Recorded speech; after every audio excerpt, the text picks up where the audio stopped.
Шийг хуултал хугацаанд дууссан гентамицины шашиг гарч ирлээ гэсэн мэдээлэл цахим ертөнцөөр тархаад байгаа билээ.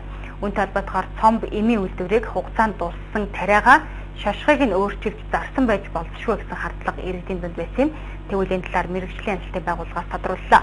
Тус тарианд хаяг шашгын зөрчилтэй байсан бөгөөд зах зээлээс эргүүлэн татсан гэх мэдээллийг өгч байна.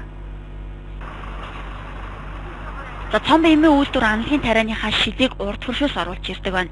За тэгвэл өнгөрсөн оны 12 сард уг тарианы шилний нийлүүлэлт тасарсны улмаас хугацаанд дууссан шошготой гентамицины шилэнд амлагийн тариа шахаж зах зээлд гаргасан гин. За ингэхдээ гэрээ тэмэлгүүдтэй тус тариаг тайлбар бичгийн хамт нийлүүлсэн гэдгээ хэллээ.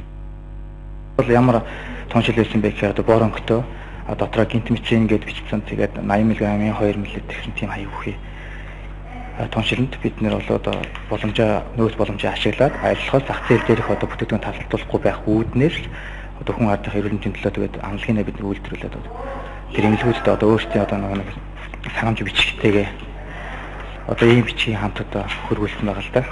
Гентамицинийг бид нэр анх үйлдвэрлэлд оруулах гэдэг бид туршилт хийх гээд туршлыг зорилгоо бид нэр зөвхөн эхлээд хаягдсан байсан. Тэр бол тэгээд уусна гентамицин бол уусаа огт үйлдвэрлээгөө манай үйлдвэрт нэг ч тоншил явагдаагүй, нэг ч тийм уусанд бэлтгэдэггүй зүгээр хоосон шил байсан гэсэн. За хугацаанд дууссан гентамицины шошготой 10,000 амлагийн тариа зах зээлд нийлүүлэгдэжээ.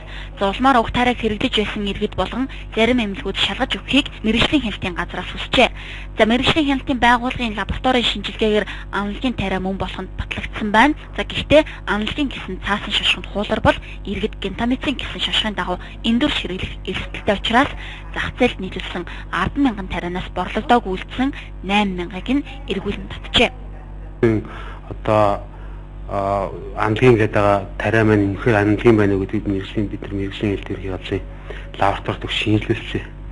Энэ дэр бол үнэхээр амлагийн мөнгө бол тогтоогдсон лабораторийн шинжилгээгээр бид нар тэгээд энэ биш хаяг шашгын зөрчилтэй учраас тухайн үйлдвэрт мэдэгдээд энэний дагуу тэнд байж зах зээл дээр байсан тэр амлагийг хаяг шашгын зөрчилтэй амлагийг буцаан татлаа авалт хийлгүүлээд тухайн үйлдвэрээр нь устгуулах арга хэмжээ авсан байж байгаа.